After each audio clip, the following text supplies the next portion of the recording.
ખોટી ફરિયાદ કરવી હવે ખૂબ ભારે પડી શકે છે ભાઈઓ, કારણ કે અલ્હાબાદ હાઈકોર્ટે હાલમાં જ એક ચુકાદો આપ્યો છે ઉમ્મે ફરવા versus state of Uttar Pradesh 2026।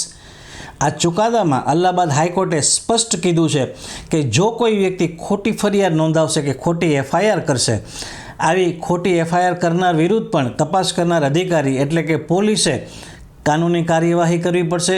જો કોઈ પોલીસ અધિકારી આવી ખોટી ફરિયાદ કરવાવાળા ઉપર કાર્યવાહી નહીં કરે તો આવા પોલીસ અધિકારી પણ કન્ટેમ્પ ઓફ કોર્ટની કાર્યવાહીનો સામનો કરવો પડશે। દોસ્તો, અલ્હાબાદ હાઈકોર્ટે આ ચુકાદાથી સ્પષ્ટ કર્યું છે કે કાયદાનો દુરુપયોગ છે એ જરાય સહન થશે નહીં। આ ચુકાદાથી નિર્દોષ લોકો છે એની રક્ષા થાય છે। આ ચુકાદાથી ખોટી ફરિયાદ કરનારા ઉપર લગામ લાગે છે દોસ્તો, અને આ ચુકાદાથી કાયદો અને વ્યવસ્થા છે એ મજબૂત થાય છે દોસ્તો। આ ચુકાદાથી એ સાબિત થાય છે કે રૂલ ઓફ લો એટલે કાયદો છે એ સર્વોપરી છે, ખોટી ફરિયાદ કરવાવાળાને પણ કાયદો બક્ષશે નહીં। દોસ્તો, તમે પણ જો કોઈ ખોટી ફરિયાદના શિકાર બન્યા છો તો આ કાયદો તમારા માટે ઢાલ સમાન છે દોસ્તો।